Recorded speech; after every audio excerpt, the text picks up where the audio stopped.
عاشوراء ده يا جماعة أهم يوم في حياتك. يوم التلات اللي جاي ده يوم مهم جدا في حياتك.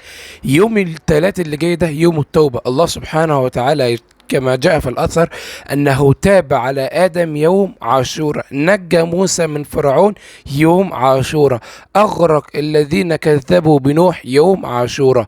يعني يوم عاشوراء ده يوم مهم جدا جدا، فإحنا بنصومه شكر لله. اليهود يا جماعة الرسول لما دخل المدينة ليه اليهود صايمين؟ يسألهم ليه بتصوموا اليوم ده؟ قالوا له في اليوم ده نجى الله موسى من فرعون وقومه، فلذا النبي قال صاموا.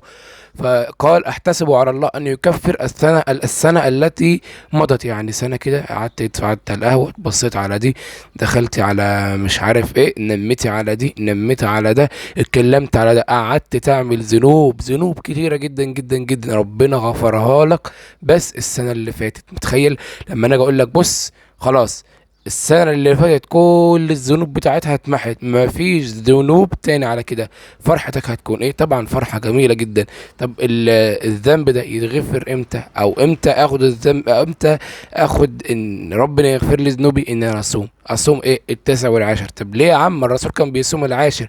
الرسول لما لقى اليهود بيصوموه يحب يخالف دايما اليهود. تلاقي دلوقتي واحد لعيب كورة يهودي زي ميسي مثلا ولا الجماعة دول، تلاقي اخواننا المسلمين متشبهين بيه، يحلقوا زيه ويعملوا زيه ومش عارف ايه. فالنبي قال لو عشت السنة الجاية صوم التاسع والعاشر. ليه؟ مخالفة لليهود. فكون ان انت تصوم 9 و10 ده مخالفة لليهود. تقولش بقى الجو حر ومش عارف مش هقدر اصوم والكلام ده كله. هما يومين يا عم وافطر تاني. لو تعرف تاخد اجازة خد اجازة. انا بقول لك يوم للتوبة والغفران والنجاة. يعني اليوم ده يوم عاشوراء ده ربنا نصر فيه سيدنا موسى. انت متخيل قصة سيدنا موسى مع فرعون؟ اقرأ كده في القرآن كتير جدا.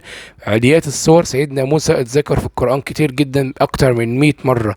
شوف، نعرف من القصة دي ان ربنا قدير، وبعد الفرج صبر، ولا بعد الصبر فرج، مش عارف.